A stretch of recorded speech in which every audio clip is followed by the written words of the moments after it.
Let me repeat that actually as an open statement. It's crazy how luck carries you. I never thought I'm going to outside of the world to teach some young people Confucius, man. So I grew up, had no idea what Confucius was. But it was good. It's good stuff. Really enjoy reading it. Don't you enjoy reading it? Yeah, I do. Okay. 你了解这种超入 so I enjoy it. that's okay.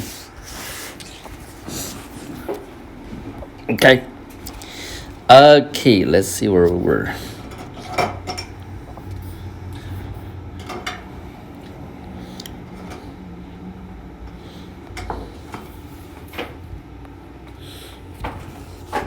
We were in which portion? Can you guys tell me a little bit? We're on 18. We're on 18. We were on, I think we're on in our book, 618, right? page 83 still. Page 83. Yeah. Yeah, I think 17 is the last one we read. Okay. So let's go on. Elijah, now you read the first one. Let me see, which one? 18, I think. 18. Okay. The master said, when there is a preponderance of native substance over acquired refinement, the result of churlishness. The result will be churlishness. The result will be churlishness. When there is a preponderance acquired refinement over native substance, the result will be pedantry. Only a well-balanced admixture of these two will result in gentlemanliness. That's a tough one. That was a tough different words. So Chinese said, this is in my book is 617 said, 直胜文则也，文胜智则始，文质彬彬，然后君子。That's very this word popular statement. 文质彬彬，文质彬彬。文 is more about the cultivation of a person. 智 mean more about the character or the nature of a person. So some acquired, some are you born with or innately in your character. So do you understand my point? So when here actually more about something you had to be educated with, so you acquired through education. So 智 means something you're born of, some I don't know exactly. So Confucius recognized a human personality even through education, even through those kind of refinement. There's still something about innately you're born of, so cannot be changed. Is that good or bad? In this case, he didn't say it's naturally good or bad. He just said the appearance or the standing of a person will be different, so you have the best man, he's not cultivated, he expresses his love, his kindness, we're unpolished way, so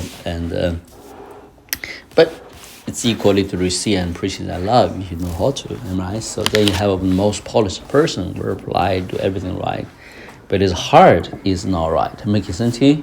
His character is crooked. So unfortunately, we don't necessarily always look at the heart of a person to interact. Look at what the polished ways, So, what does civilization means? What does civilized means? What civilized means? In your idea. It means just like having a way of doing things in life, or like kind of like an order, or just like not being like barbaric. Exactly, civilized, Like right? civilized, so Some culture seems more Yeah. refined, right? So more, no, advanced, if you would word. But is that people, in a sense, not civilized compared to that, is bad people, or they have just different norms and traditions? Bad or good, we don't really say it's good, right? Because we need to improve ourselves as a general society. So, but sometimes the civilized nation, civilized people don't always produce a good people, right? So civilized can be very bad. So the Japanese people are very civilized in many ways, very refined, but they also can be very cruel and warlike, right? So we're aggressive people, so they were biased about outsiders, so that's as a nation history of like to take in war, like to be aggressive and mistreat others, so that's more than Chinese, because I'm Chinese, but the nature they are warlike. Now that's not in terms of treating other people, they treat themselves like that. It's a history they're doing those. They're always fighting wars until recent centuries they become united and more become refined, civilized, even westernized in many ways. So can you give another example about this? Civilized in Western world? Well, I think that's the problem with that particular word is it's actually become very tied to what Western See, that's a very good one. defines to be civilized. Yeah, that's a very good insight. So, see, no one's very smart and get to the essence of things. That's true. So we're biased standard to begin with in a certain way. So has to do with Greek culture in the Roman world. So am I making sense to you? So, for example, the Jewish culture is a very refined culture. But the Roman world, I think they are just wonderful people out there. So they consider their culture is a higher standard. So the truth of the matter, the emperor is more barbaric and savage than anywhere else. So you see my point, Nero, whatever, all kinds of wicked and poor characters. So, yeah. They were educated. Said they are the best teacher in the world. Anyway, now, in this case, I have comment on this one of the original test. You used some pretty big words in here that I have like a hard time to. Not a very meaningful knowledge. Okay. Let me translate my. Yeah. Okay. Good. If the substance of a person has superseded his cultivation, then the person would seems rough and unpolished. Now, if the cultivation of a person has overtake or appeared in appearance more overtaking than his own character or nature, then that person seems to be being showy or what's the word? Superficial, So only when the cultivation of a person and his character integrate together in a balanced way, then we can talk about being a godly man, or in this man they call it gentlemanness, but more than gentleman, so but a godly man, a wise man. So a godly and a wise man, let's see that. So go ahead. Yeah, I feel like we had read this one before. I don't remember. No, I think we did. Yeah. So let's move on. So now you understand. Not last time, but like a while ago. Yeah, you understand the meaning of this, right? So to discern a person, don't be overwhelmed by just how much he is civilized, how much interest, how much he knows a popular way, or an upper way. So rather look at heart a person, So just look at the Pharisees. If he's appealing to certain things. Oh, you got to know the scripture. You got to know God's traditions. He will be friendly with the Pharisees, and right, so very quickly, because that's the people that like to talk about those things, right? Have steep knowledge of things. But no, Jesus saw the Peter and Matthew and others who seems even don't have a lot of interest in those things, right? So he changed them.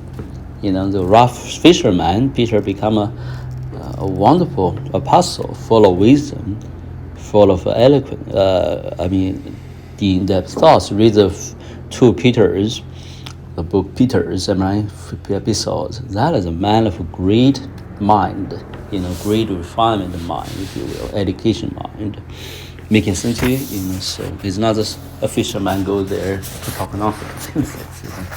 So you look at John the same way, a fisherman, but he wrote the most sublime book he ever existed, right? First John. So, and John the book and John the epistles, right? So you look at Paul.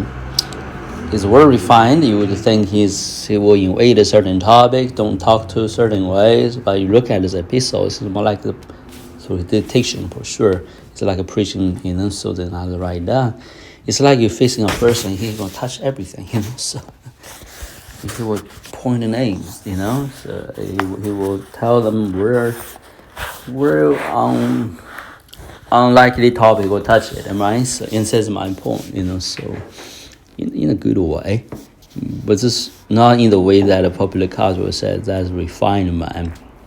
That's the man who knows how to carry himself in a sense, So anyway, let's move on to 18. Let me read it first.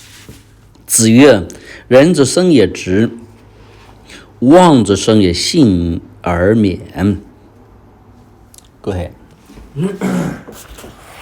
The master said, that a man lives is because he is straight. That a man who dupes others survives is because he has been fortunate enough to be spared. I don't know. He worded this really awkwardly. I think he changed the sequence of things. Yeah. He said, 人之生也直. Basically, the person who apply upright way of life, he knows how to live. He lives a real life. He lives a fullness of life. He knows what's really bless you with opportunity, right relationship, right aspirations, just right visions, everything, right? You live a right life. That means spared trouble and heartaches. Then a person try to invade difficulty life, invade hardship life, try to make shortcut basically. All the time try to just go crooked ways, Rather than go straight away, there's straight answers, just go that way. He just tried to, because he wanted to shortcut, wanted to invade responsibility, wanted to go all kind of things. He said, okay, I'll make a shortcut. I'm going to just, try to play his little tricks, right? So certain people are always good at playing tricks. They're never facing anything seriously, like center and front, right? So, certain people, for example, they're good with cars or gambling. So always think, when you have a gambling mindset, you always think you gamble your way. Something gonna hit the jackpot, you're gonna just gonna able to do it, Certain people always buy lottery, So few win the lottery, but they will say, oh, if only God bless me with the lottery. I literally encountered a Christian said that. God can buy lottery. Encourage me to buy lottery. I'm talking about not those young or foolish Christians, right? Seasoned Christians, gifted Christians. Pray for me to have a lottery win. Oh, they have a lottery, so that I can see without this life they feel uncomfortable or stuck with. But what's wrong with that mindset? God is not give you the chance to let you win the lottery. God is not like that. He lets start with a seed. Start with the things near and around you. But oftentimes we don't think like that. We try to make shortcut all the time. try to think God will bless me if only I win a lottery. The truth matter, if you win a lottery, you don't have a good way of handle your life. You are not responsible, not solid. The lottery would be a blessing or a curse to your life. Think about it. Elijah, a blessing or a curse? More of a curse. Why is it a curse? Because I feel like it wouldn't be from God if you won the lottery. It would be... No, let's say God ordained it, you have a lottery. So is that a blessing or a curse? God meant it for a blessing, for sure. But the kind of person handle the blessing. You suddenly have $1 million, what are you going to do with it? Do you know how to spend it? Can you use it to benefit your life? And can you handle it? Can you steward it? Can you use it for good purposes? Or suddenly certain boy said, oh, it's finally can buy a sports car. There you go. He began to drive a sports car. I don't know how to drive a sports car, never done. So he rallied people, have sports cars want. He never involved those kind of friends. They're being irresponsible. He said, I got to drive a sports car. I got to learn the skills. So he began to race on the highway. What next thing happened? He never know those things, carried away. He ran the accident, what have you. What if he lost a leg? He didn't kill himself or kill somebody else. He only lost a leg. Do you think that curse or not? Can $1 million buy your leg back? I'm just common sense. And I don't involve with God. It's common sense. So let's see. It's your think. It's a good thing. Like I can't do it, but you're gonna have a girlfriend, start a family. You may already have a wife, so have children. But he said, my wife is not beautiful. My children are a burden to me. I want to go somewhere to start new. My neighborhood is not good for me anymore. What have you? So balance the whole relationship. Balance the one dear and be faithful with him, go through the thickest thing of life, right? So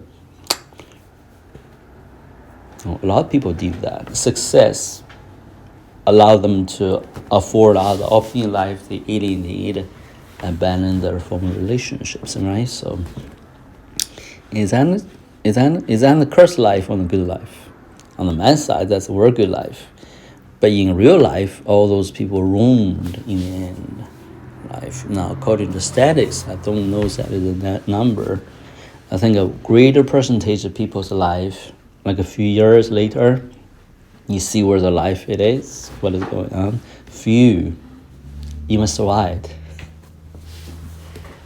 The big lottery winners, few have their money actually still prospering. The money is gone, relationship gone. Sometimes they all ended up die, jails, whatever. So why that, Elijah? But those people never know when they were poor and they will know how to handle certain things in life, right? So never have a solid character vision for life. So anyway, that's the start from this way, able to handle success, it's a start with a mindset.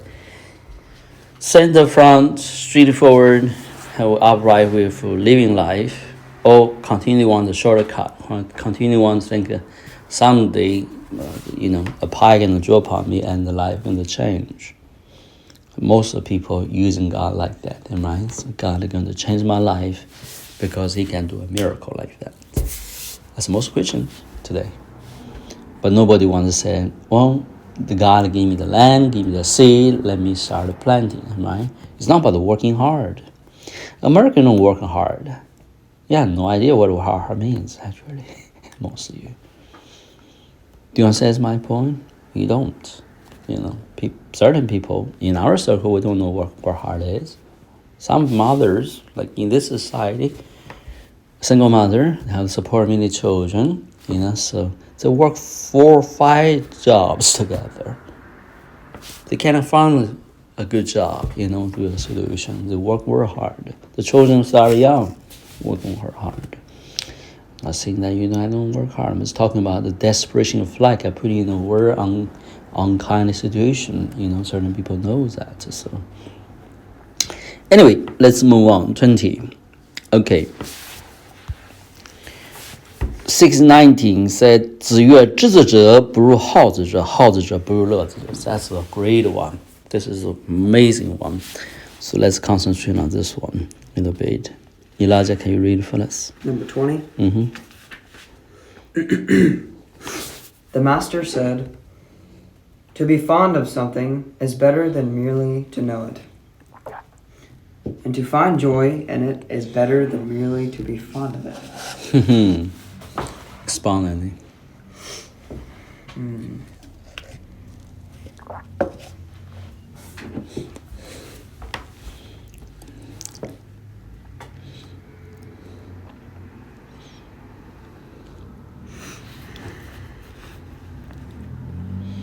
You're not a morning person either?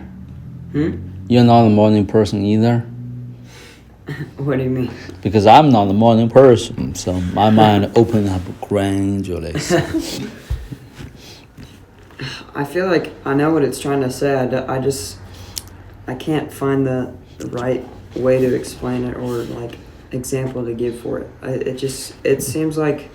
Use everyday example. Example near you.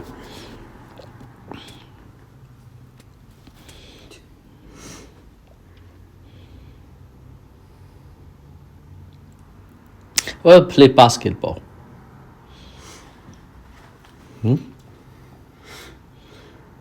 Apply to you, right? So.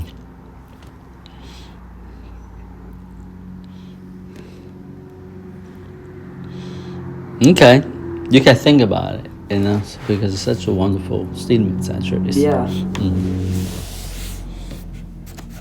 Go ahead, Noah, expound it. I don't have too much to say. I do think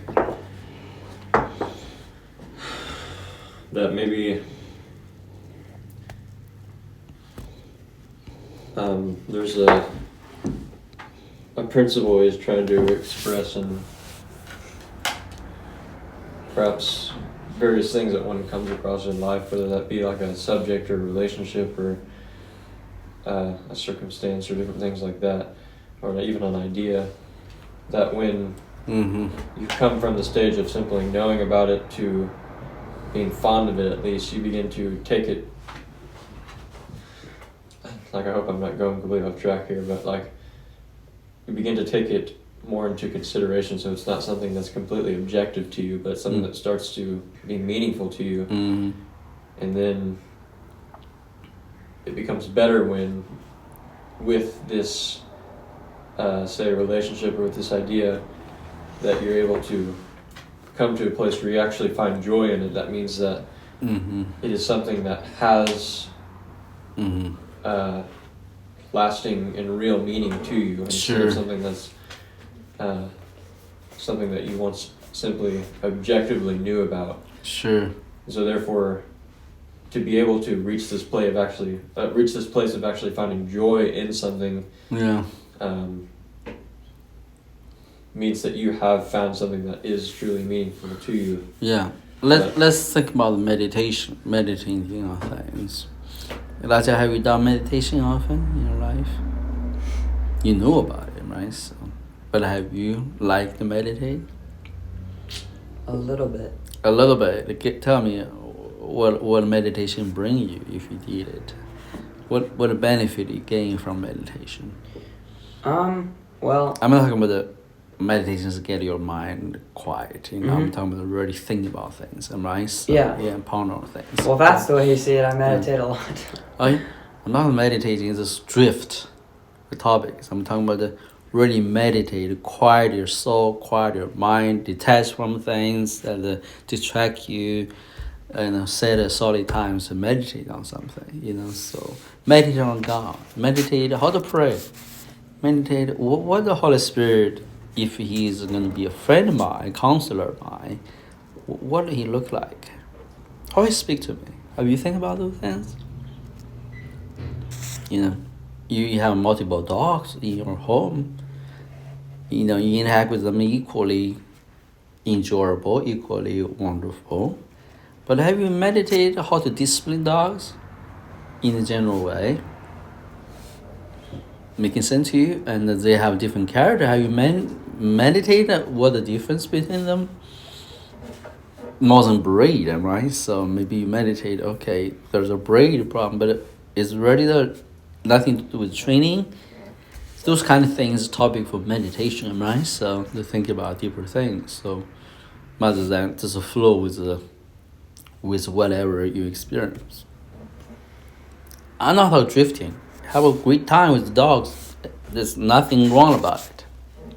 But that experience, if you set a time to think about it, okay, how to train dogs? Why people can't do it?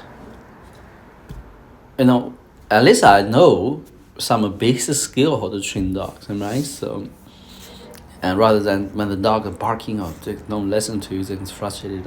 This dog, so I don't know how does this dog. Oh, this dog, so.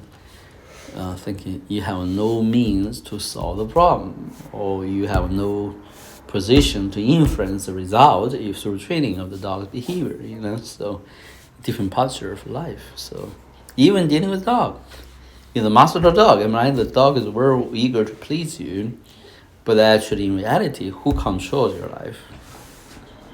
The dog continue on discipline, doing all things. You as owner has to tame that dog, right? So who is leading your life in that relationship? The dog or you? The dog will drive your life, right? So, make it sense to you?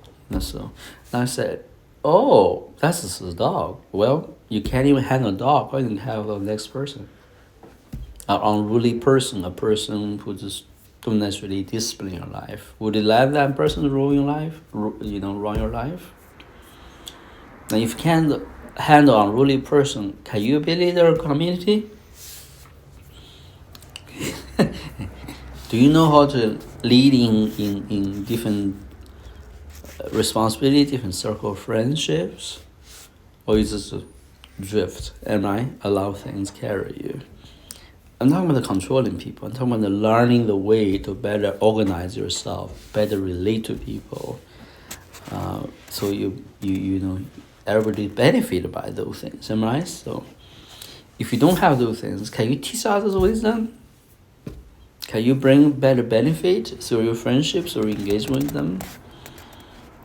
When people don't listen to you, why should they listen to you? You don't have any good answer. You don't have any good temperament, good stance in life for them to enable them to respect you and be helpful to them. Why they should listen to you? You would say, why they don't respect me?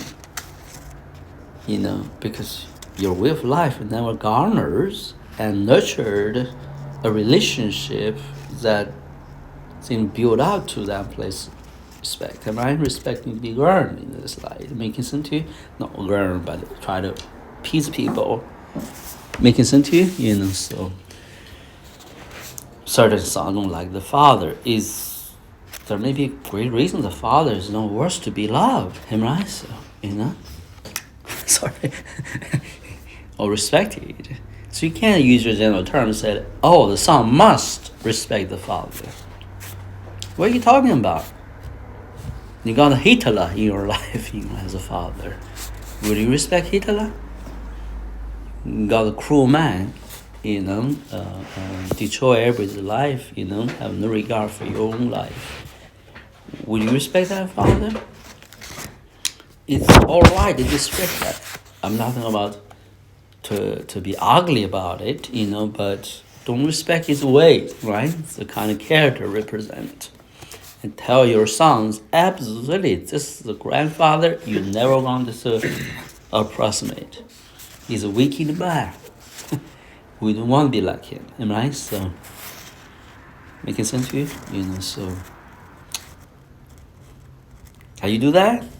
You should have freedom to do that if you are a stand-up person and freed from those bad influences, right? So, else you continue under the evil influence, right? So bear the shame, bear the conflict. But you're a new person. Your son should be a new generation. Then maybe the Washington. Who knows? So we can, So am I making sense to you? It's all about the thinking. So go ahead, comment now. The thing I tried to share with you.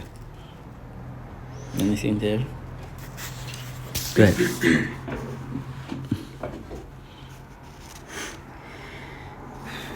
To find something is better. To like something is better than just know about it. Okay, in this relationship, you guys must find one another, right? So you got know each other, different level, right? So, but do you love one another? Really want to know each other, what they're thinking, and do the best for one another. That's where it's detected, right? So that's in everyday interaction, you're going to see it.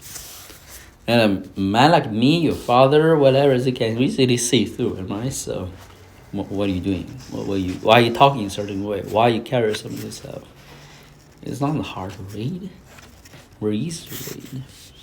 Now, is that matters? You would think that doesn't matter. Well, on long term it matters, right? Your father then come back and said, okay, you know what? Is this kind of brother?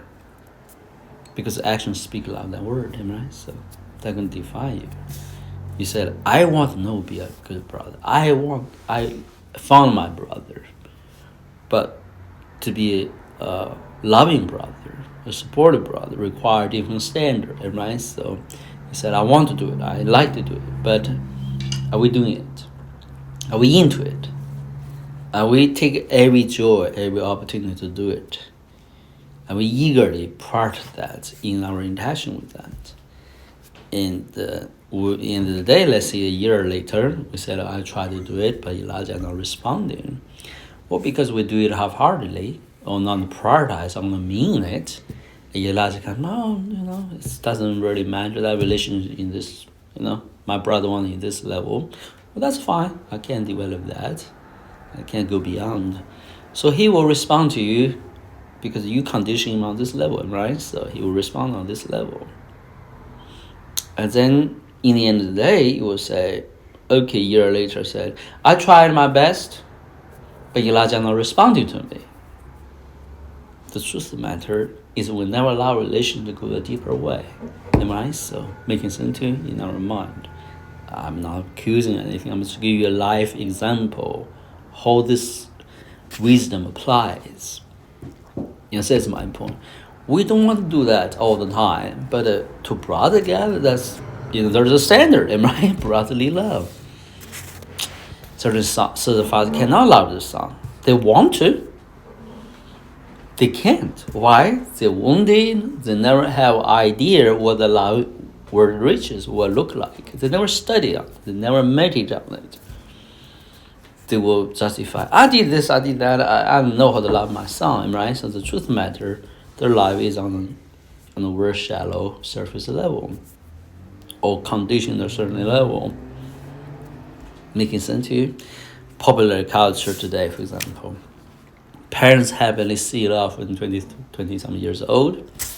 Imagine you could college, something like that. They love you. But it's like most parents in this nation, it's like, finally, get to my own thing now. So this is my point, Maybe there are other pictures, I'm talking about other picture makes it, my son's God, my life is, my life is miserable now, I really don't know what to do with my life, right? So there are two kind of things. It's as if the children's, unless they're still around in your proximity, the relationship never was fulfilled. Now, either way, that definition of relationship is a little bit problematic to begin with, right? So, making sense here, you're investing money in that relation is a problematic, right? So, now it cannot be satisfied, or it cannot be functional work, So, for example, the first parents come around and said, oh my God, my son doesn't have a girlfriend. They never told me. we send them out of the way, it's really not interested in part of their life anymore. What they should tell you, So you send them out for 5 years later, seldom really engage their life, and they finally found a girlfriend. They don't call you. What do you say? Should they call you? In your mind, you're saying they should, right? So, but reality is, 5 years never interested really. Their friends, whatever they do, it's every day, just celebrate a holiday, whatever. That's life, right? That's normal for this chapter, right? That's what it means to be family now. Now the other guys is okay. Go through every decision, So try to make every girl you met try to produce. We have all those funny stories like that all the time, right? So don't give the son a sense of independence. Just let them develop their own value of life and cherish the friends they bring. Rather than have a lot of overbearing or unproductive involvement in that. Do you see these pictures? Oftentimes becoming. Now, what have you? The son is overburdened, right? So he eventually gonna also said, you know what? I'm gonna go on my way. I'm not gonna let my parents destroy or mingle with my relationship with my girl anymore, because certain parents don't know where to go, So they poison every relationship they had. Making sense to you, So and what have you? The girl is not married to your mom or to your father. He married to you, So that balance has to get there, right? So, but we are so unwise in some fundamentals. So, what am I saying? How you know to develop relationships? It started from there. You have expectation, you have a desire, but that has come from the heart. You know somebody. I know Elijah. I'm very fond of him. But do I want to devote my life with him? The rest of my life with him? That's a very serious question, Elijah. I'm not sure. In reality, I don't. Not sure. I would like to do it. But that's required equal input, right? So, in a sense, my point. Do you think that is important for your life? If you don't think it's important, that's give me very limited opportunity to say, okay, I can do it, right? So, am I making sense here?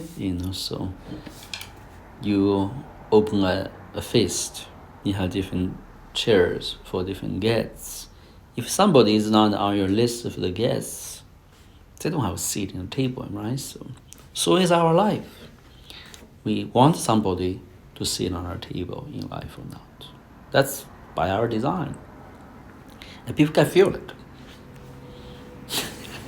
People know it. Especially me, I know it, right? So, people don't want to be in the table of their life. Then why should I volunteer for that? Religion doesn't work for me. I'm like Jesus, like a Paul. Do you think they inserted themselves into the situations? No, they were wise to see where people are. And Jesus said, I knock the door. I knock.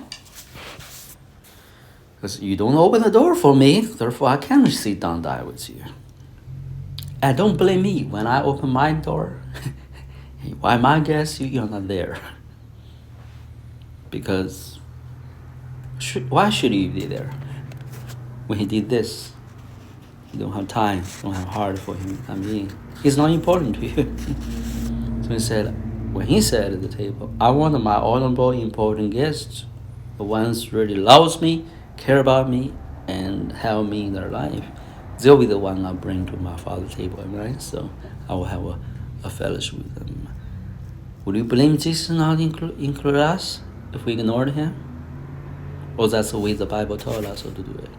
If that's the Bible way, biblical way, the Lord did it. What about Noah? Should Noah do otherwise?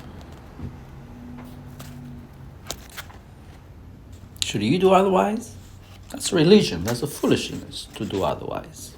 That's the way it is. So That's when you pray. Do you get what I'm trying to tell you, Lanjian? You sit at this table, you spend this time, you have to decide how much you want to receive. If you don't think the thing received is going to change your life, mentor your life, that's up to you. You're 16 years old, you should know the difference. Who is speaking to you? Who is discussing with you? Is it like a TV preacher telling you things? Or maybe your parents just brush you a life lesson, or somebody else is teaching you. It's up to you how to receive them. That's the fundamental premise we come here, remind your parents in here. That has to be done fundamentally in your heart. You can't continue shift the gear, shift the standard. That means you will never change. Nobody's going to tweak your arm for you to change. Maybe life, God will do something in your life that make you that change. I don't blame me.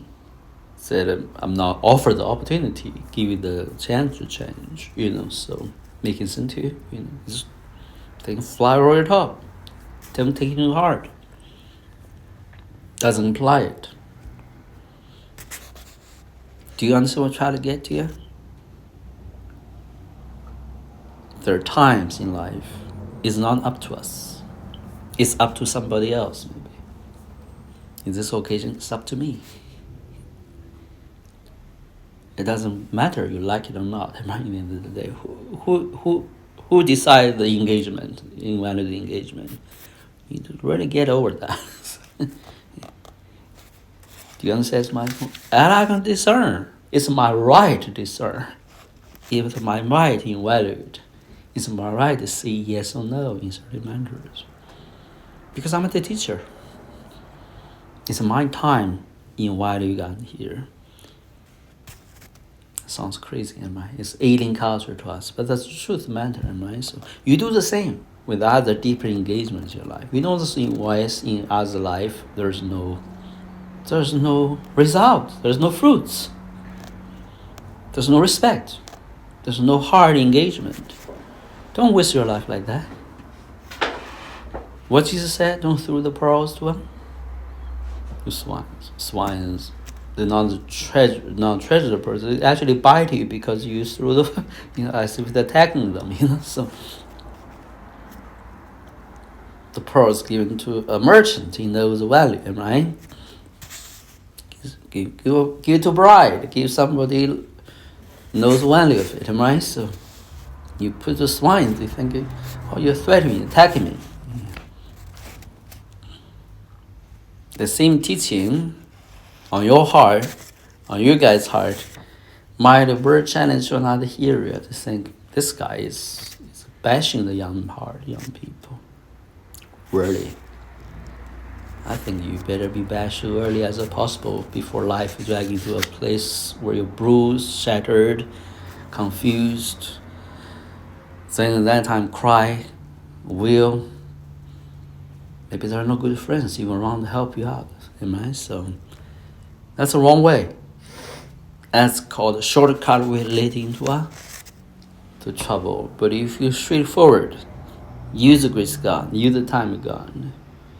Well, this man, me, went through hardship like I know what I'm missing. I know what's important in life. So when you offer those most precious, important things to others, you expect a certain response. And is that overbearing to you? Or truth? That's how you do it. If the response not there, don't do it. It cannot be done.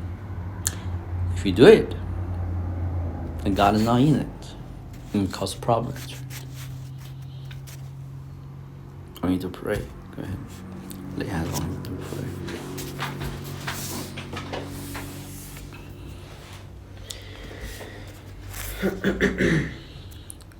This standard can never be laid down, can never be twisted, perverted. And I don't care who in the world try to tell you should do this, do that. They are not sent by God.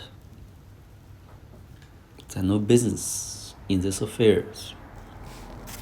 They are foolish to insert themselves, to disturb our minds or our engagements.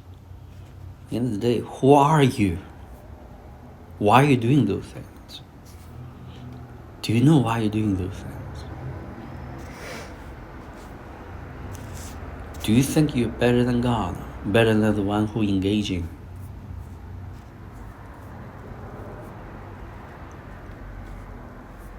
You're not here. You don't know Elijah, right? So you're not investing his life. You're not interested really investing his life. Am I Elijah? So what they care? They don't really care, right? They care themselves, their own opinions, their own ideas. And you become a victim on the altar of their own opinions, ideas. That's only invest in your life. Do they spend time with you?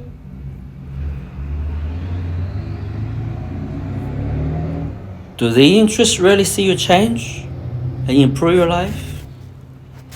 If not, why the things that are working for you, intended to produce those things for you, be dishonored in the hearts? They are wicked and deceive them. Will you listen to wickedness, deceived ways of life, or really have allowed solidly produce something in your life? Those times, they said, give an easy time. No, they give the devil time. That's what it is.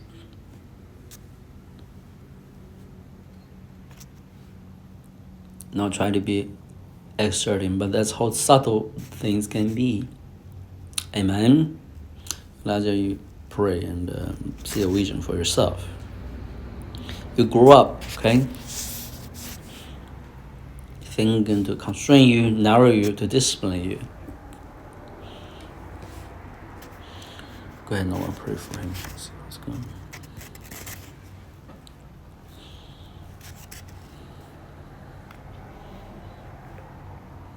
Lord, I pray that your spirit would rest on Elijah, Lord, that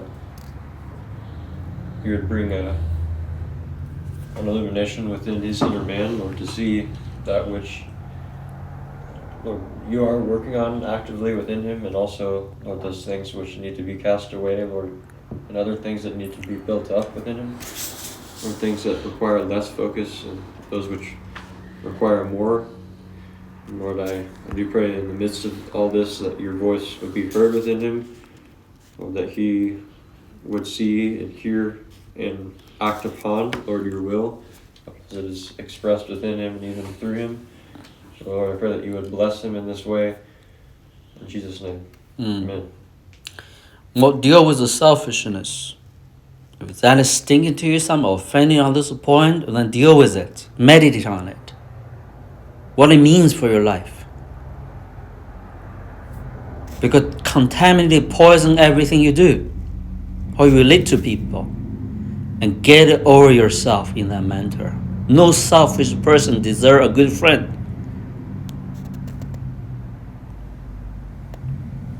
You can't expect us to always put up with a selfish person. That's not how it works, Elijah. Life needs sacrifice. Need to put us before yourself. Need to do good to others. Consider it. Be a true friend. Help others. Don't do calculation all the time. Nothing to do with calculation. Do your best. And do it first. When needed help, first be there for the friend. That's how you love people or care about people. Schoenberg said, oh, what happened to me? Well, that's not love. That's not going to be a friend.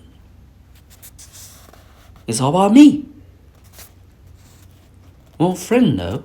If a foolish friend said only have fun, have other things, they don't care about those fundamentals of friendship, don't be friend with them. Find someone can be your friend. Or should be your friend. If you struggle on those with your sibling, with your parents especially, then you need to learn very good lesson. There's no getting away from this. Because the people around you, they don't do their life in this way. They should not do their life in this way. It cannot be tolerated.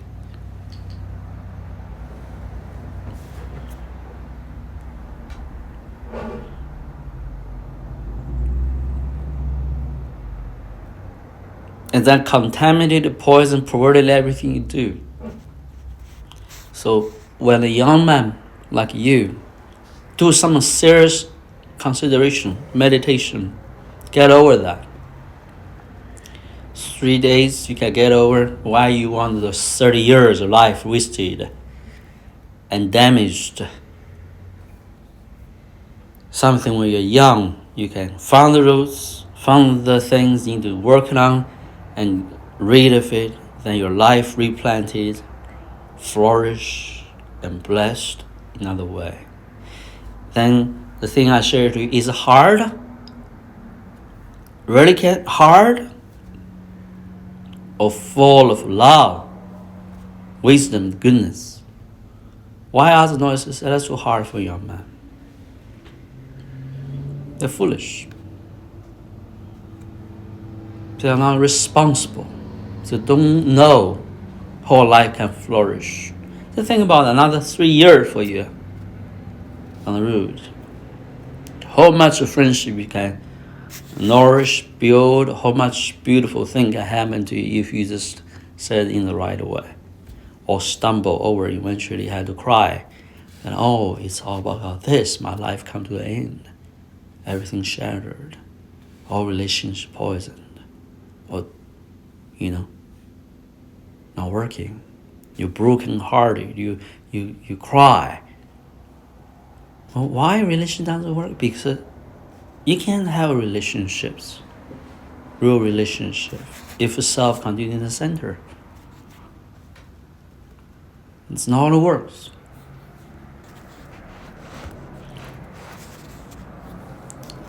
Go ahead, tell us what you see and pray.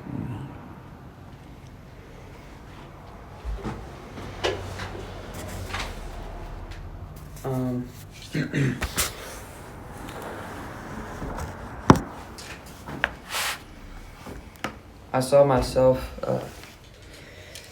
like running up the side of like a pyramid. That's what it looks like. I was like running up the side of it all the way to the very top, which is where I stopped. And then when I got to the top, like the whole pyramid like flattened into like just like a Shattered. not really shattered, just like flattened. Flattened out. Yeah, but yeah, that's what I saw. What that means for you? Interpretation. I'm not entirely sure.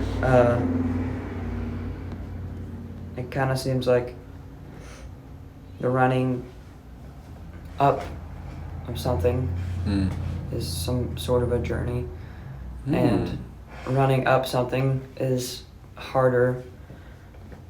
So it's like not easy to do. But yeah, I don't have any specific interpretations of it now. Do you have some? I will tell you what it means a little bit. In my impression of this. Go ahead. Well, I have two different impressions. I don't know which one is correct, but the first is like there's a sense of fruitlessness because he comes to the top of something, to a vantage point of the structure, and it does nothing but flatten back to where he had started in a sense. Exactly. And that was my first impression. Or it's traversing something has to overcome it or something. I don't really know though. Well, I think the we has to do with the we whole, in general society, man's way of thinking. It's a thinking relationship in life, things in life is like a pyramid, Somebody on top, get on the top, that's all required. So it's a perfect idea for self, centered life. It's the society's culture has been built upon, right? So somebody runs to the top. That's what it means to achieve your life. But seriously, you look at the people on the top, as much as they say, but in the end of the day, they will wake up and say, there's nothing to this. I a little bit went through that, I know what it means. I went to the top, really become a void, and become a purposeless. I have sensibility said, this is not what I want. Life cannot be just about this. So I'll give it up. So I think I did something else. I'm saying, I don't know what to do, because that's what's the world wrong. That's all it wrong. This is what you do with your life. This is what it means to fulfill your life. It doesn't mean you're selfish or want to be powerful. It has nothing to do. This is the structure of the world. This is everybody doing. So suddenly I said, no, that's everybody flowing, drifting this way. That's not right. However, this way is wrong. That's when I shattered my life. My life was shattered because wow, all these years I think about the visions, think about achievements, did all my life. The best part of my passion and the energy. Certainly, this actually is a false construct. So that's where I really shattered myself speaking. But then I found God, right? So when that thing's shattered, I found God kind of rescued me out of it. Say, there's another way to life. The other way to life is you serve others. You let your life be used for God. You lower yourself. You continue to lower yourself.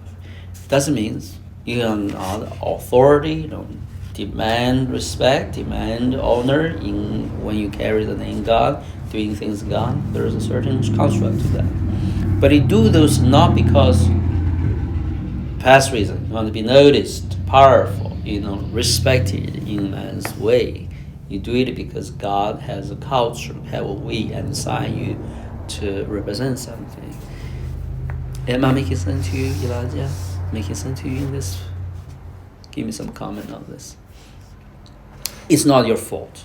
You see, I will try to explain to you. It's this whole way. It's a way every man wrong to it without God, right? So even man confess God, still wrong to it with this way of thinking. They never understand the power of the other way. Jesus' way, Paul's way, Peter's way. They can't see it. They never encounter it. They never able to fulfill that. When you don't have it, then you have no ability to appreciate the power, the beauty of it, because it's alien to you. It's almost like impossible. Jesus said, don't worry about what you eat, so you wear. Do not worry about tomorrow. To a rational man, any man, that's impossible. What are you talking about? That's impossible. He said, give up your life in family, friends, whatever. And then you will have a bigger family, right? And then you will think, that's impossible. To the man, what are you talking about? You see, one is a provision life, the plan for future. The other is relational life. Rewired. God tell you to do this. To fundamentals your life. You found fulfillment and achievement in it. Okay? Then he said, serve others. The last will be the first. Right? Serve others. That's impossible. That's all contrary run against the will of the world. Now, interesting enough, people like Confucius actually understand the gospel, practical wisdom of the kingdom more than anyone in the world. Most Christians. They can talk, they can preach, but they don't know how to do it. They don't know how to educate young people accordingly in everyday life. You see, everyday life is about brotherly love. Father, mother love their young, and the young ones treated their mother, father in a different way. But we don't change those things. We don't replace those things with different cultures, different honors, different interaction. We carry it on the way of the world. Christians, most are Christians. And we carry it on as if it will have no impact. How the family do, how the young ones do. The fact, it's fundamentally that's where you shift. That's how you build a culture of respect, a culture for love. That's how you build it up. And the generational blessing pass on to the generation. And when mother, father is respected or loved in a certain way, that's generation, They did it with good honor, joy, fulfillment. Now it's your turn. You become a father, mother. You do the same. Do you want your children to continue to argue with you the rest of your life? Want to run, go everything without your counsel, without ever your involvement in life? We have this broken way for doing life justified in all good things. Do you want the prodigal sons always in your life? Or you want the son with you, am I? So labor with you, work with you, enjoy life together with you. But we have a culture in Christianity, always want prodigal sons come back. This moment, we think that is a glorious thing. The most important thing in life is when the father run out to meet and lost a son. And we think that is, what a wonderful drama, what a good thing. That's not God's plan. That's exceptions. That's when one was lost. Do you want the child to be lost under your care to the world, then bruise and come back? Or you want a child to live with you, flourish in your household, and carry on the duties of the community or family, and do the same with their next generation, right? That's the pattern. You let us pray for a little bit, right? Now, where's the pattern started? Through some discussions, some engagement with you guys. You think, what in the world are you talking about? It depends on the person who involves you. The key. Abraham not just any father. Not draw attention to me. I'm still the key, am I? So, make it into the same textbook, same Bible. Because certain people teach differently, bear different results. The same sky, the same ocean. Because you interact with them differently, you become a different resident of the earth. Do you understand what I'm saying to you? The same young people, absolutely good young people in life.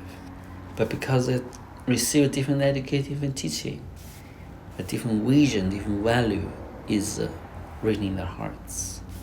They will be different in God's side. That's how it works. Go ahead and pray.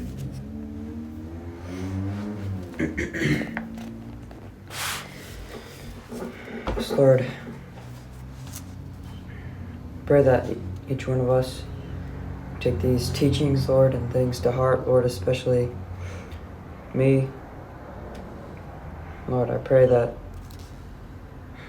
I would no longer continue the selfish way of life, Lord, of thinking, Lord, of living. It grieves you, it troubles you. Rather than quickly yield to the discipline, to the correction thereof, you are defiant about those questions, bitter about those questions. Don't find the need, the confidence, and the urgency to change. That's what's the problem I'm trying to identify. Everybody is selfish in certain ways. We're all fighting against selfishness. Selfishness by nature is selfish. You don't want to be criticized. You don't want to be lost your benefit. It's for me. But when somebody pointing that, or God illuminating that, my response is, don't talk to me about that. I'm not going to change about that. You're unkind to me. You're not loving me. You're talking about that. I'm not happy with you when you touch that topic. Well, that's more than selfish. That's rebellion and defiance. That's called stubborn. That's why when people insist in this way, every relationship life will be destroyed. Because selfish people need to be crushed. They invite correction, inviting other intervention, invite other criticism. Do you understand? You just did that, deserve that. You invited it. Not somebody tried to do it. You sow the seed, you reap the consequences. You work with me or interact with me, continue selfish. I will tell you, that's a problem for me. You work with me, interact with me, and want to be my friend.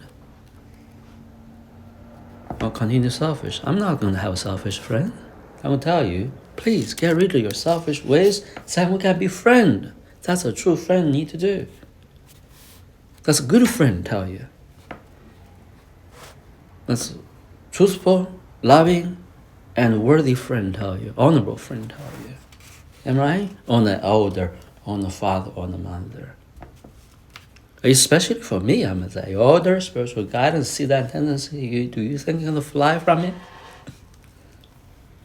It's my holy duty, a life assignment in this relation to wait for the proper time to address it, so that your life can be changed.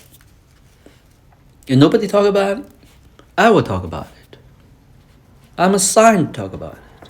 It's my duty to talk about it. You can fly everywhere else, but you're not going to fly to this one, right? So, this door. Not going to fly. Sooner or later, it will be checked. Today, I just pointed out to you. I don't say that it's bad to say I have those problems. Everybody has those problems. Everyone has problems. So young people, all have. The problem is that when exposed, stare to your face, somebody said there's a problem now, let's deal with it. We said, no, it's not a problem. It should not be dealt with. You should not even raise that concern to me. And that's foolish. That's by definition a fool. Because a whole fool think and then react. That's called defiance. That's what rebelling means. Others don't pick on you. Others don't just, on purposefully try to do harm. They did all caution, all prudence, all evidences. They said, okay, my good child, my good friend, can we deal with this? My good student, can we deal with this? This is a problem. No, it's not a problem. Well, it's a problem for me. It's up to you now. If life will stare at you, others said it's a problem. We deal with it. Now when we begin to deal with it, you can deal with it easily, agreeably. Oh, yeah, thank you for telling me I have a problem. I see the consequences. I see the bad result of it. I see it due to our relationship. But some young men take offense in that. Or being defiant about it, being, what is the word? Being protesting against it. It's my life. You shouldn't tell me. What do you mean? We should not tell you. You just invite that in your life. Rather don't have that. So, do you understand? I try to tell you that it's not the problem itself matters. It's our response to dealing with the problem matters. Problem is simple. Maybe deeply require a lot of practice. So we whole response correction matters. That's why it's a poison. Because when you hold on to it, somebody has to raise that question to you, to deal with you, and you don't want to deal with it, or you let it poison the conversation. Eventually, the people who loves you, care about you, deeply want to help you, right? They volunteer to help you. Hurt your feelings, but really they want you to change, so the relation with them, your life with them can be elevated to a different place, am I right? To a different place. And then here we refuse. Well, that relation will be poisoned. If I did 3 times and raise a question to you, Elijah, the first time, am I right? Do you want me to raise the second time to you? Third time to you? I must give up on the 4th time, am I right? Well, I yield to life itself, to your parents to deal with it. By the way, I can make solid decisions because you're selfish. I can make decisions without you. Not consider your selfish ways. I'm going to expose it. I'm going to say that I'm going to cut. I will support those unselfish ones, willing to be dealt with. I'll make a difference. You can't just loop together. I will develop a different set of relations with that people. It's my right, am I? You compel me to do it, not I do it. You did that to me. Don't tell me I did that to you. If you think it turn around the table to me, I'm going to problem with you. I'm going to confront you. Said, hey, you caused a problem for me. I don't like it, by the way. But you command me to, in order to maintain relationship with you in a way that don't contaminate others, I will single you out, deal with differently. And you can't change me on that.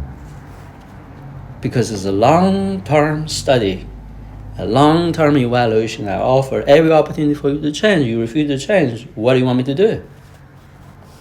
You compel me, you give me no choice.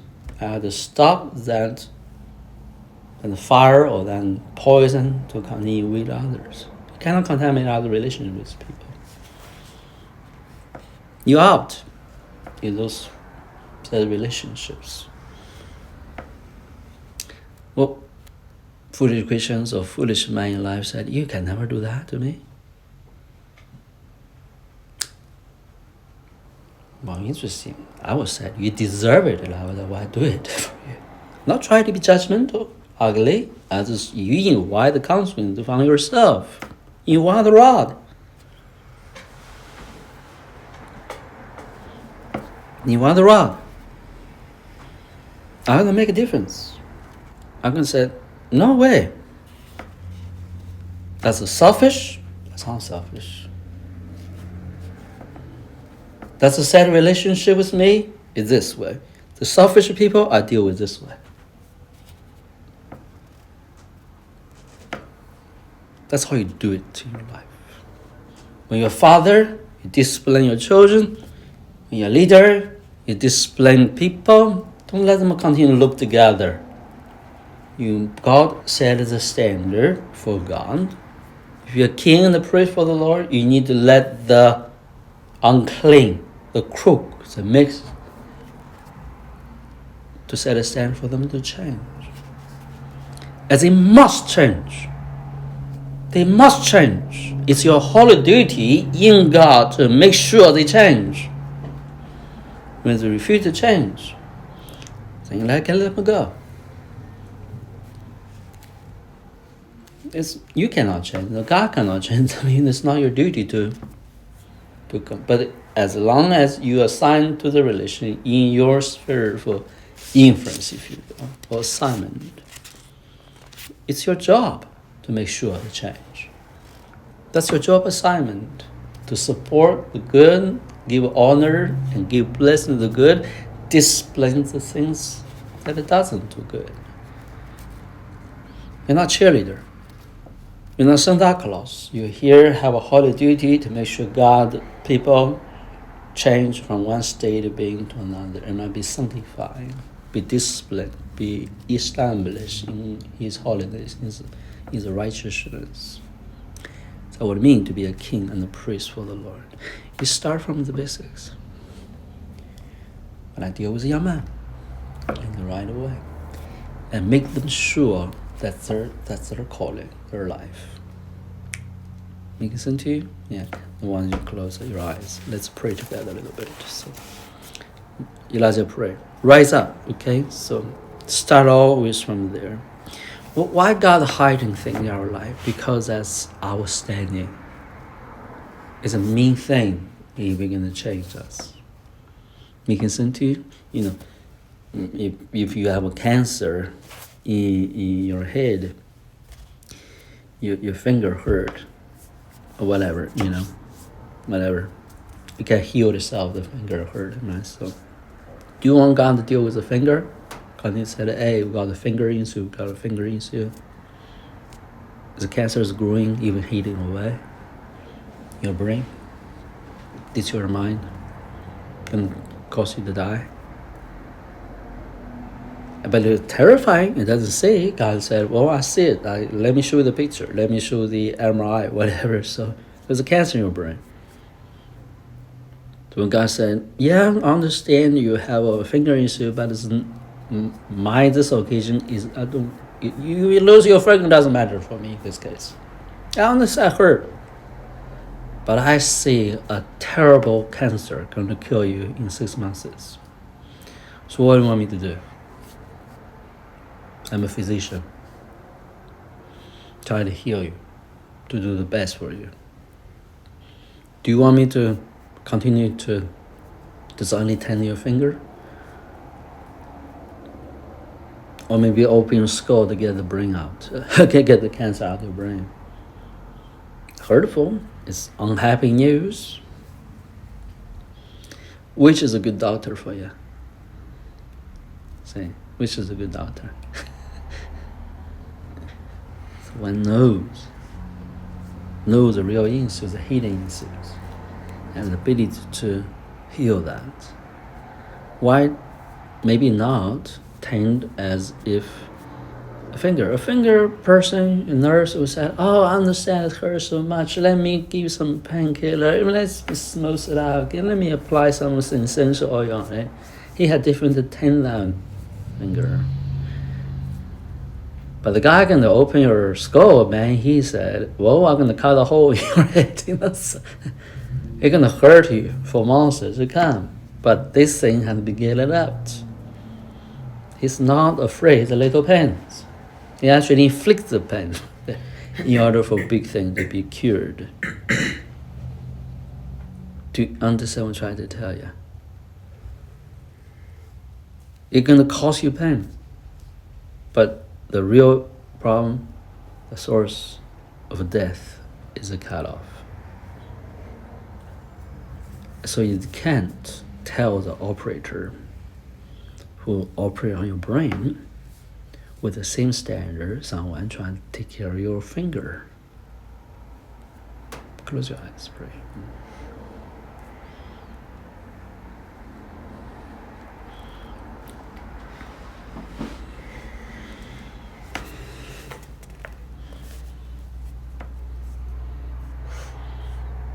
Yes, Lord, I pray that my eyes would be continually opened wider, Lord. I pray for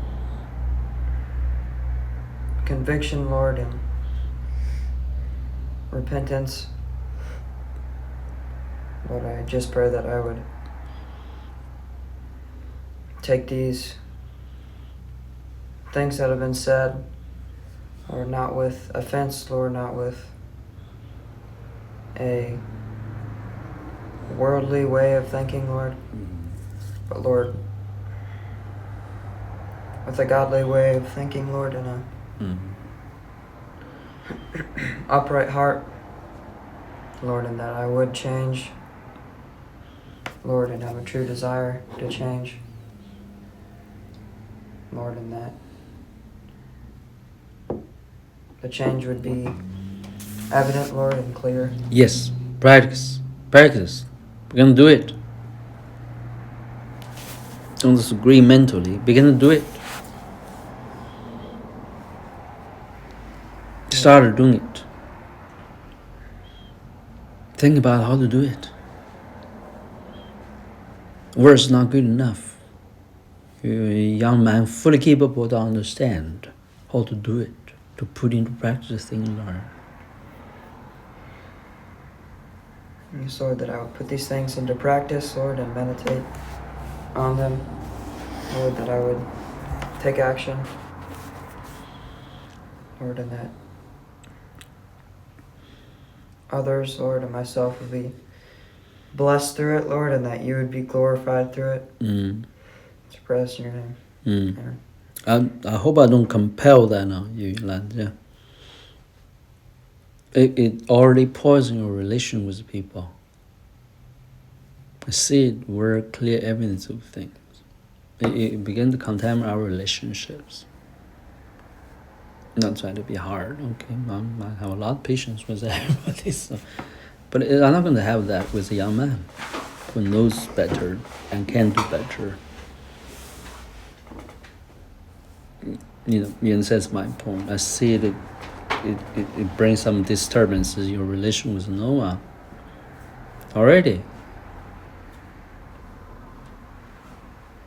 Those things, it's like a yeast, you know. The Lord told me the yeast, right? You challenge the people. We can't be complacent with our kindness and patience. That's not the way how we're supposed to be raised. A decent human being. Show kindness to kindness, show honor to honor.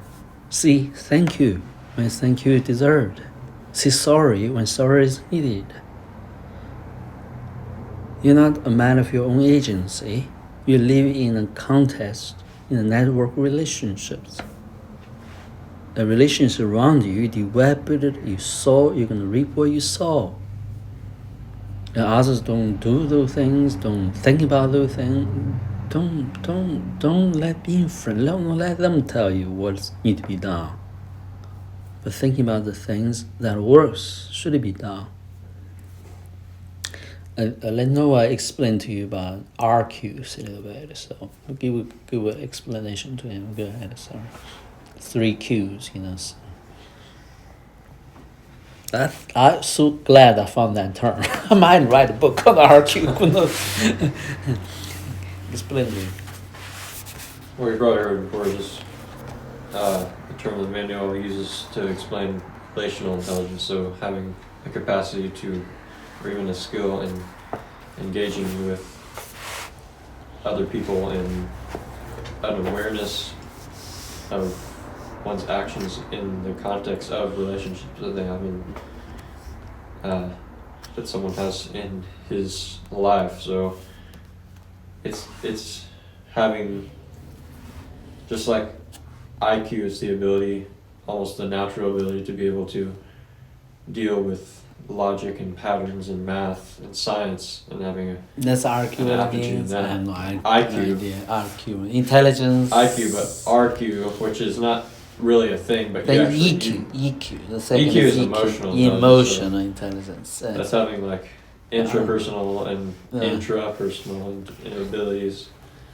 That has more to do with understanding of oneself and how to. It's similar because it does involve being able to deal with others, but relational intelligence is a little deeper because it has more to do. Give exposition. Give a example rather. Or Elijah, if you understand what he tried to tell you, give example. IQ, EQ. Let not those words fly over you, am I? Use words try to see, to bring some awareness in you so you can practice it. So, what IQ means for you? Well, I've heard of IQ before. Yeah. It's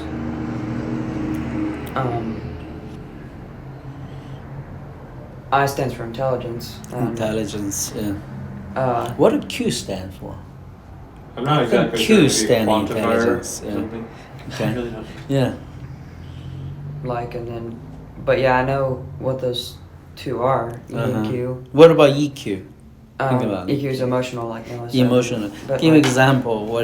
How EQ? Say that somebody have a higher EQ or low EQ. What that person with a higher EQ look like for you?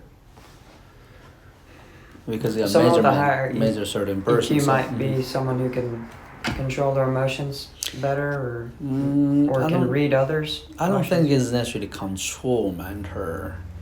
It's rather or flow the emotion. understanding. Maybe. Yeah. Maybe like a therapist who would know more about emotions. Understand emotions, but emotion is healthy. You can be sorrowful, you can be happy. It's not one set emotion that has to be said that's positive, that's good.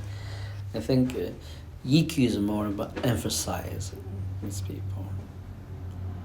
Or emphasize. Yeah. So like when Noah is sorrowful, I mean don't cry, but I let him know, I understand what he went through. I understand what going through his heart. I care about it. I give time to it. I give him freedom to be that part.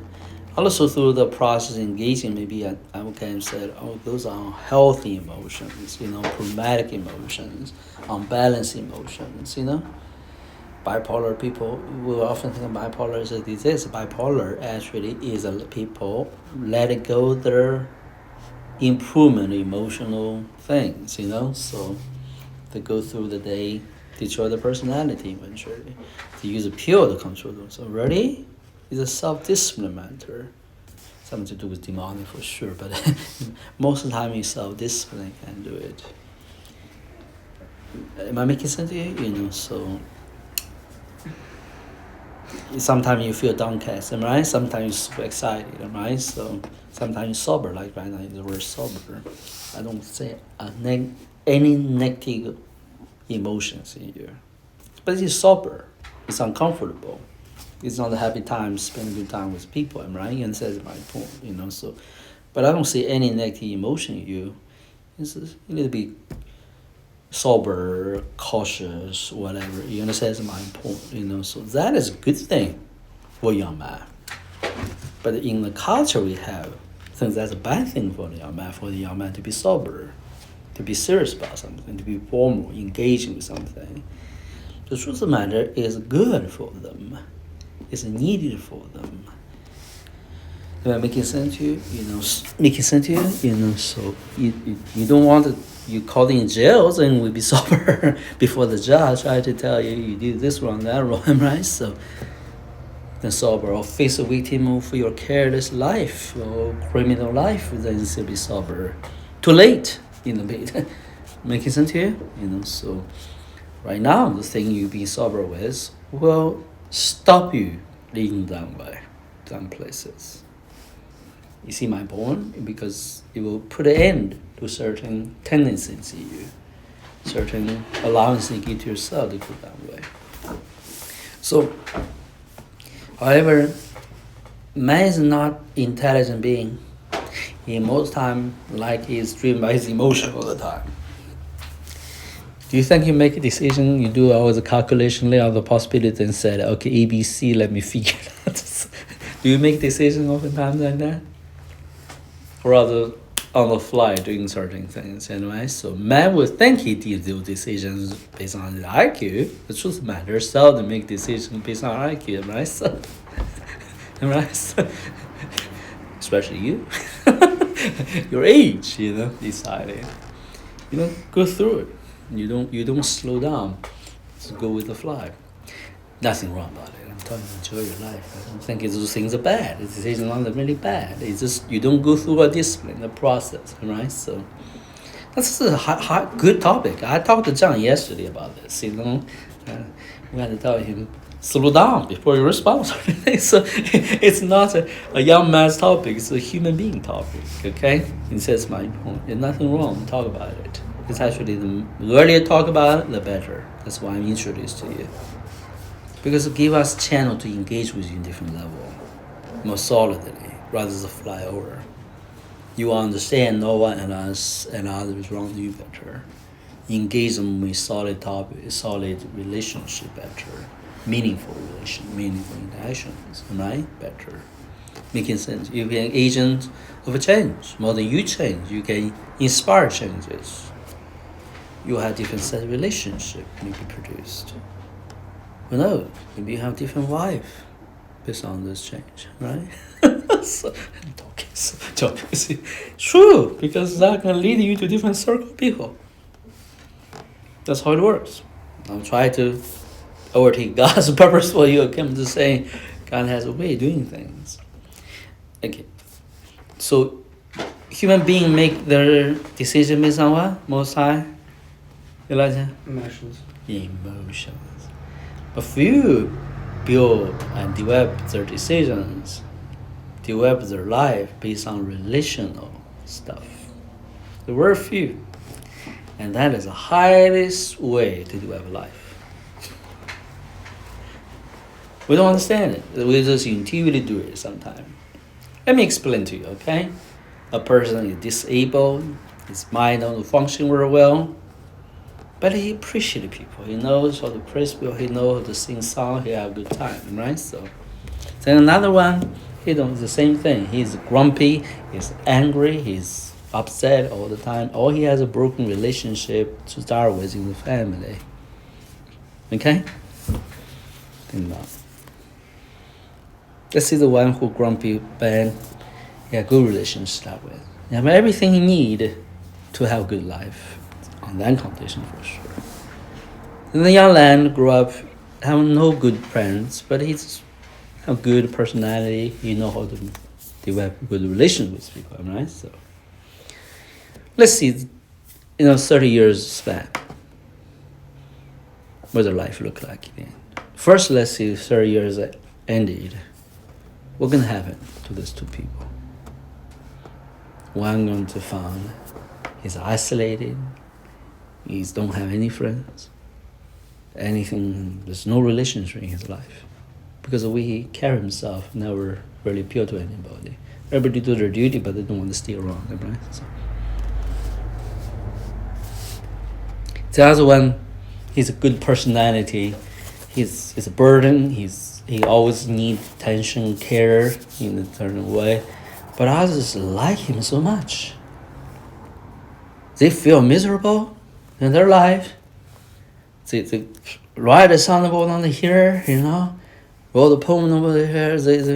But they come to him, he just cheer them on, he like it. He got the best friends around. They like to take him. They so like him, they want to provide for him, right? They want to make things work for him. Maybe a girl like him so much that, this guy is better than any healthy man in the world. So start a family with him. Because he's the best person in the world. Who knows, right? So, that's happened, many occasions.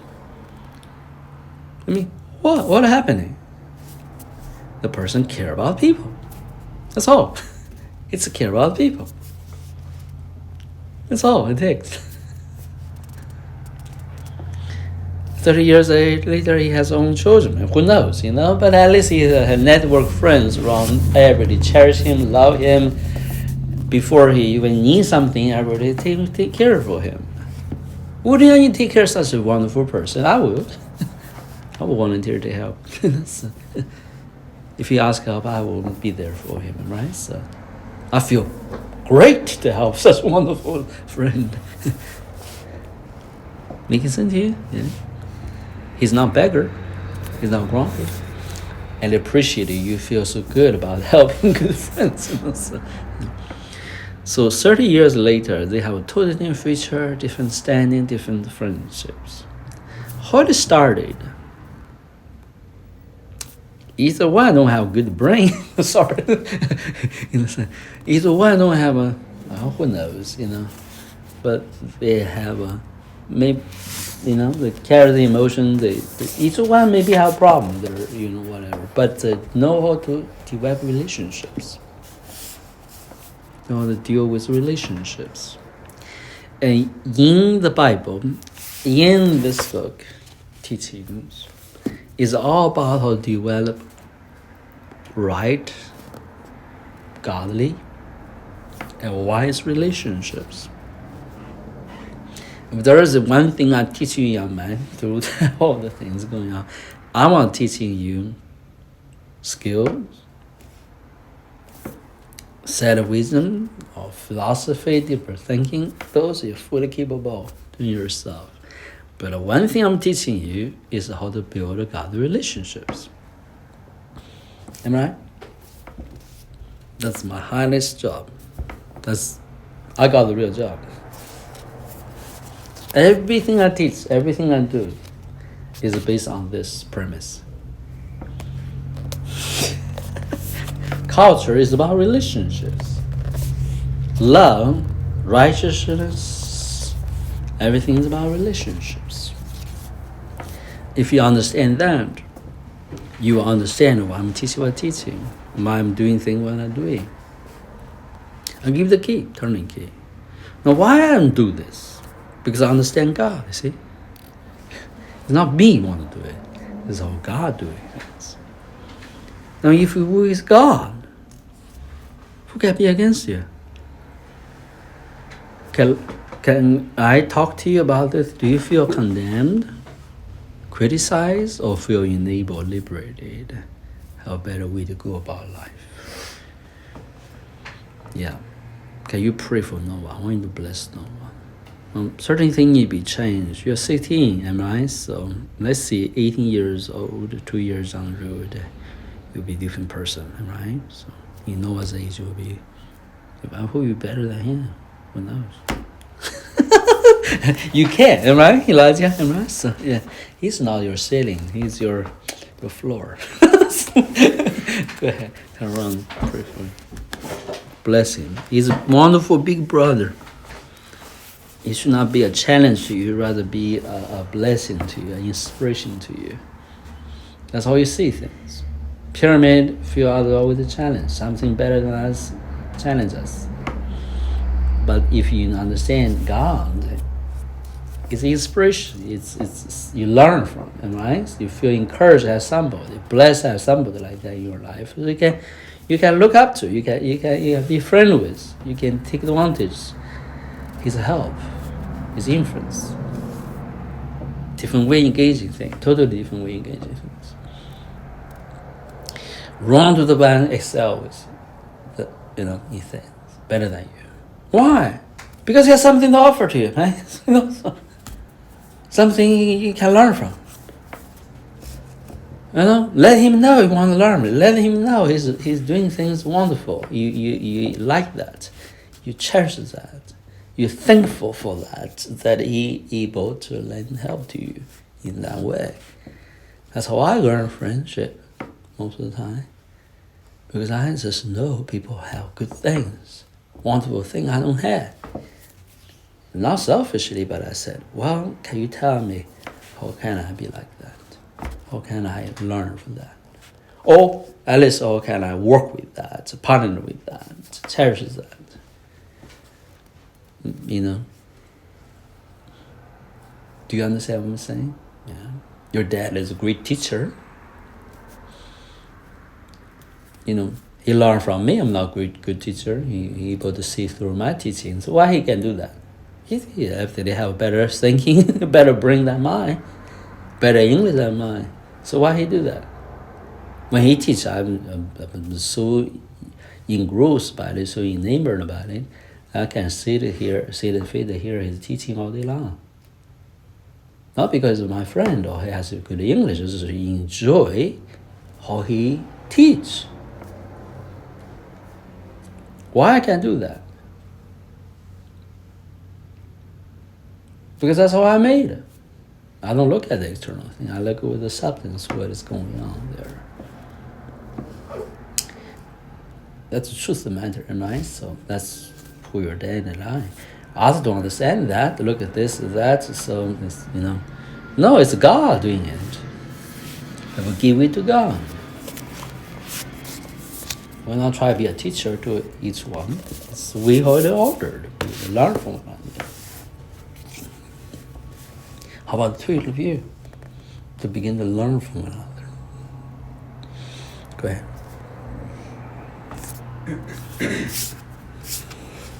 Yes, Lord, I thank you for my brother Noah. I thank you for his example, his humbled heart, Lord, before you. Lord, I am truly blessed to have a brother like him, or to walk side by side with him, Lord. I pray that both of us would, Lord, continue on our journey, Lord, that together, Lord, with you, Lord, for you, Lord, that we would encourage one another, Lord, teach one another, Lord, lift one another up. So, Lord, I pray that you would bless it, and Lord, that we would bless you through it, and Lord, honor you, Lord, exalt your way of life, Lord, that, Lord, us as the ones who will carry your culture, Lord, in each one of our hearts, Lord, I pray that we would learn it, Lord, from these teachings, from these days. Know it, fun about it, love it. Love God's culture. Be proud of it. Rejoice in it. Let everybody know how good it is. How wonderful to walk in it. Let the world be put to shame. Let man's way, be quieted. Let them look at God's thing and celebrate and rejoice and desire of it. It's honey and the honeycomb. It's the best of the best. Why we should treat it otherwise? I turn away from those who don't honor it, despise it. Not because who we are, but because we, of God, deserve honor. The fear of the Lord is the beginning of wisdom. You don't want to walk with fools, have no respect for the things of God. Then why should you respect them? I was talking. They don't really respect you because you respect the will of the Lord. That's made who you are. If we are persecuted, shunned, speaking ill of because of this, because of the name of Jesus, rejoice, the Bible says. But if you found the hearing ear, desiring heart, lend yourself to the help. Make yourself willable. And don't consider yourself in between. It's not about you. It's about God, His heart, His way into His people. If you can serve God and consider this as the highest honor, the greatest profession of all professions, then you're going to have a wonderful life in God. Why? God never disappointed His own. God never disappointed His own. He never abandoned His own. You honor Him, He will honor you. You treat Him as the highest reward, you will be rewarded richly by Him. And those that love Him. It's not about the money. In the world, it's about honor, respect, love. Things, no material things can compare to, can measure. Do you understand? I don't want anybody to say I don't respect you. I want the right people to respect me. I want the right people to respect me. Respect me out of their heart or their understanding. I want that. I don't want to be called a pastor, teacher, whatever, elder, whatever, when there's no substance to it. No, I want someone to respect me because there's substance, reality. No, I'm making sense to you? Don't follow the will of the world. The will of God is very simple, straightforward. It's always a heart, the real deal. It is the ultimate order. God being the judge of things, judge us, judge the world, judge angels. Do you think He look at all the flawless stuff, the credentials, the things in man's language, man's mind can fathom? No, He looked at very simple things. And He look at as the most sublime things we don't know. Not even enter my mind, but definitely concern our life. You look at the birds flying in the sky. You like certain bird, you don't like certain bird. Why? Why? Why? You like certain bird, don't like certain birds. You look at the fish in the ocean. Not for purpose of, eating them, whatever. This is like certain fish. I like dolphins. I like a cow. What the word is? That's a beautiful fish. Yeah, cow. It's beautiful. I don't like sharks. Who's talking this? Why? I don't like the violence autopsy. That's I'm a Christian. I heard the pretty smart can be good to people, but I don't like the look at it. Why? Well, God look at a man. He sees ways. And you have freedom to see man's way, to appropriate your relation with them. Not judgmental. It's by the Holy Ghost, by God's heart in you. You're not there yet. Don't do it. Don't judge. But if you are, and you had to learn to do that, because that's part of the fruits of your education. To carry his judgment, his discernment, his wisdom into practical affairs, practical relationships. You got to teach others how to do those things accordingly. Amen? Hallelujah. How we started, if we don't think those things are exciting things, most important things. When you give a nation to govern, do you think I like it? I don't like it. It's huge, a lot of burdens, man. But I would like to teach a young man to change his life. Which is more important in my life? This is, I will tell you, I teach young man to change his life. That's more important for me to be a king or the president of the nation. Why? Well, can't tell you if you don't know what it means.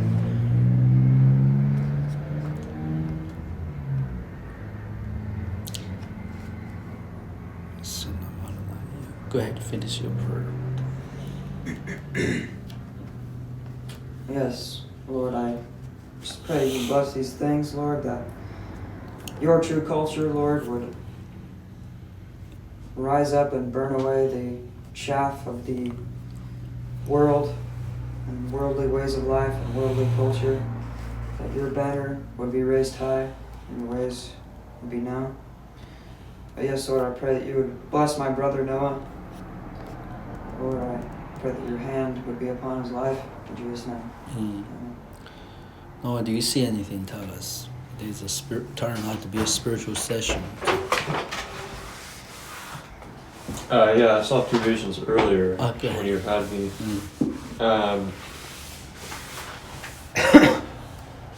Well, actually, this one I saw quite a bit earlier. It just seemed like it looked like a book, but it was really strange because halfway into the book, if it was opened, it was actually reversed so that the cover of the book was inside.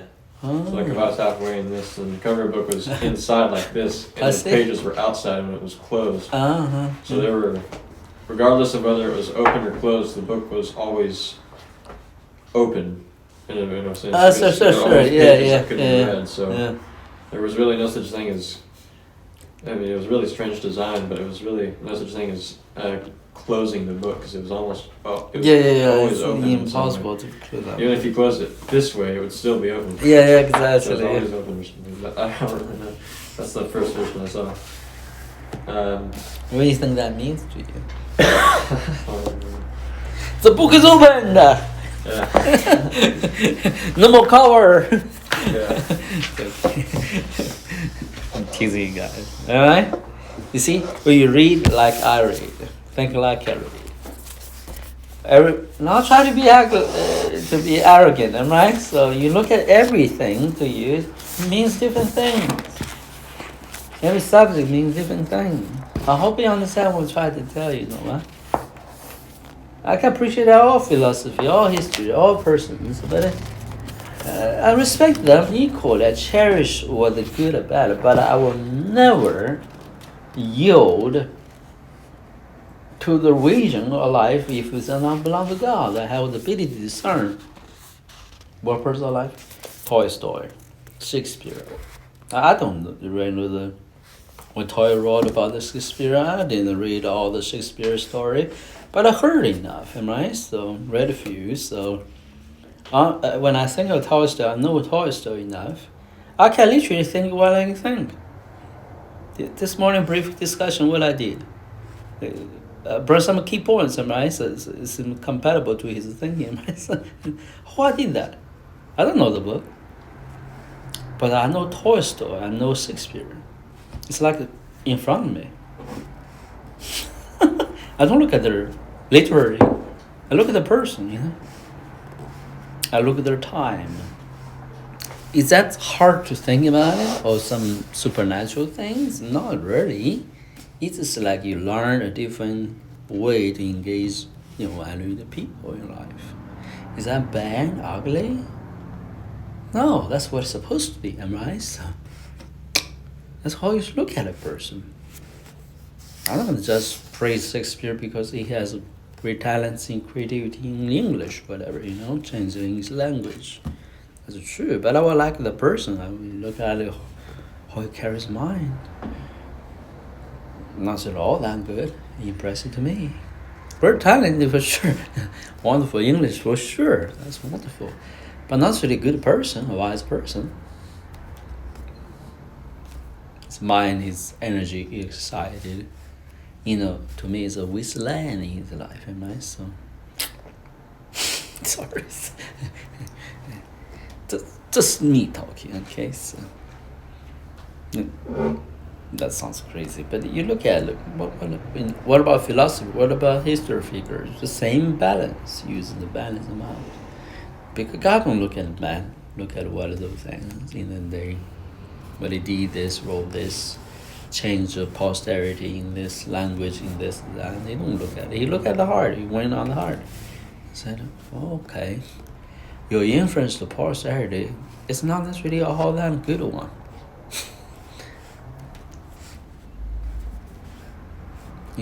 It's entertainment, it's some art, but not changing them inside out. And God show honor to those who can change people inside out. That's who you are, right? Let's not look at me as if a stranger. You will be such a one. You're not waking up to it yet. You'll be more effective than your dad. Think about it. Am I right? If your dad did it, we're not able to do it.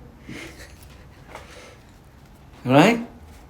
If that is his passion, would not that equal be your passion, especially from God? It's good of life. Grandpa's passion, right? So healing the days, scattered or whatever, conditioned by his experience in life. It is, but in his heart, he said, "I want to change people's lives. I want God to change people's lives." That's his highest passion in his heart. If you don't see that, don't honor that, don't know that about him, you're not his friends. Even you may have different experience with your relationship, but it doesn't matter. I know him, and I respect that, and because that's the truth. That's what God sees him. Who's supposed to pray for us now?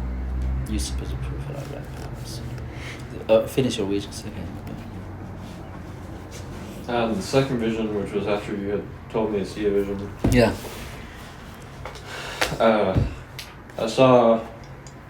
At first I just saw like really old hands, actually looked like the hands of a very old man, experienced man.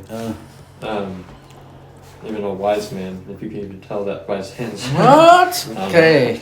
But I want to know that hands. Yeah. I can read a wise man through each hand. That's art. There's. Yeah. Anyways, I saw he was holding like a. I'm gonna say this joke anyway to cheer Elijah up a little bit. It's like looking at the messy hair of Elijah. How I know what is in the world, in the brain. Joking, so good.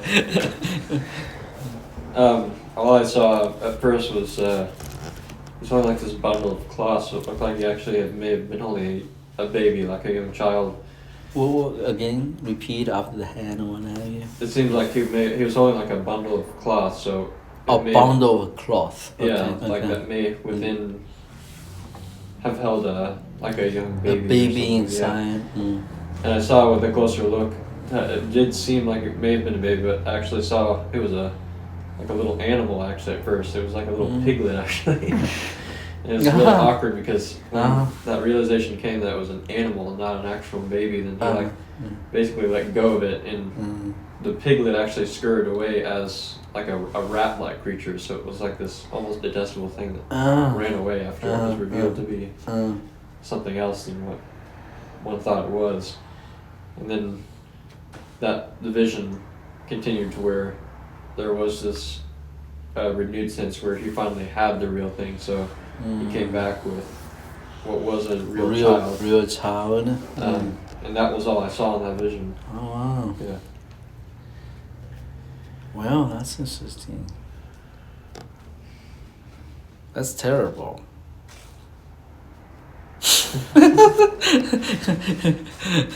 Do you know anything about it? Nothing? Nada? Zero? Come on, be bold. I don't have any initial impression as to its meaning or significance. Who do you think the old man is first?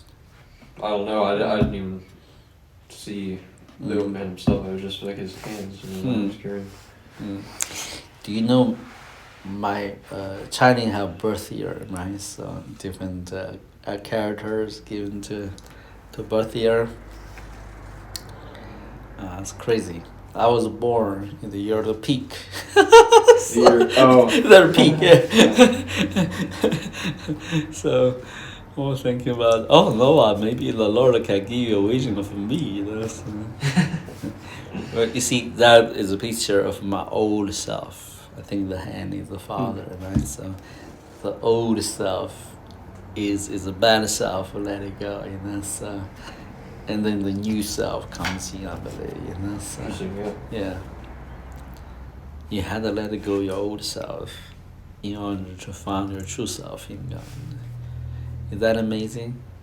A natural endowment in life oftentimes is the greatest obstacle for us to be set free into the new self. So, with that, let's wrap it up. Noah and Elijah come around, lay hands on me, pray for me. Receive a blessing. But sometimes it's straightforward with you guys, more than because you come of age, able to take it, because there's will come time you guys do the once in the Lord, am I right? And the once in life. Elijah, making sense? Yeah. Go ahead. Yes, Lord, I thank you for my brother Emmanuel, Lord, your son. Lord, I couldn't, Lord, thank you and him enough for everything that he has shown to me, everything that he has taught me. Lord, how much he and through your wisdom and teaching, how he has changed me, Lord. Lord, and I thank you for the continual change he is revealing to me, or that you are revealing to me, Lord. Lord, I pray that I would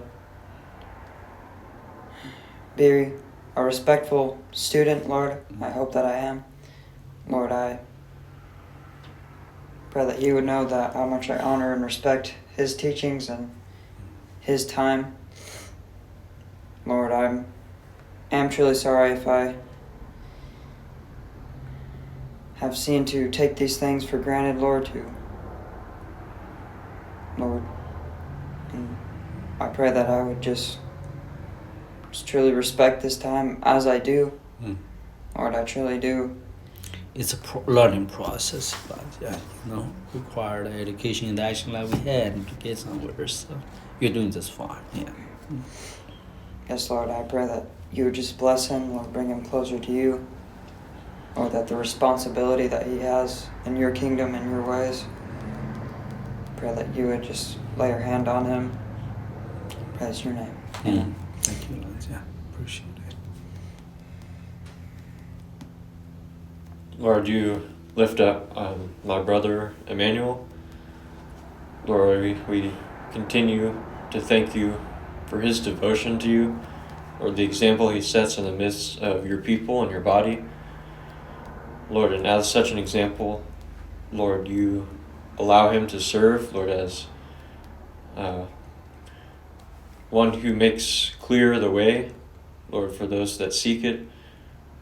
Lord, one who offers, Lord, your wisdom even from above, Lord, to not only be received and listened to, Lord, to be digested within, Lord, but on his encouragement, Lord, as of course on your encouragement through him, Lord, for us to take that wisdom and put it into practice in life.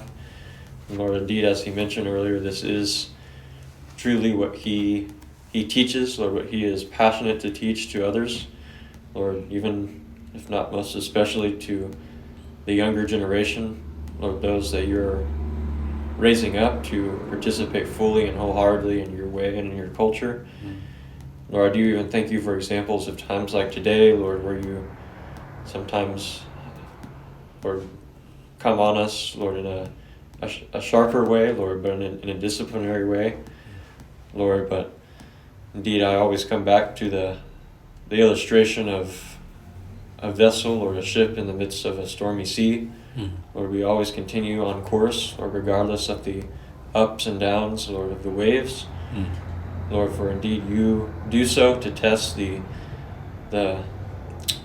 willingness and the worthiness of the vessel, Lord, to bring it to that place where you may be even upon it, Lord, to steer it and to guide it unto your purposes.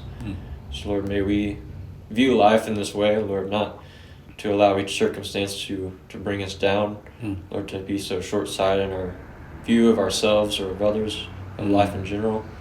Lord, but as we discussed today also, Lord, to take a relational view of life, Lord, and that extends beyond even the relationships we have in this life, Lord, but the way that you work in each one and relate to each one, Lord, the move of your hand even in the smallest things. So, Lord, I bless Emmanuel for his, Lord, influence in clarifying these things, Lord, and practicing them even in his own life, in doing so. I pray these things in Jesus' name. Amen. Amen. Thank you, Lord. Thank you, Lord. Let's wrap it up. And getting going